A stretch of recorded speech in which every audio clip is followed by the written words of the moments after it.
How to share your edit from Picsart. Want to instantly show off your creation?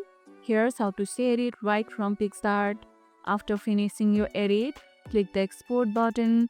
Once the image is processed, choose the share option instead of download.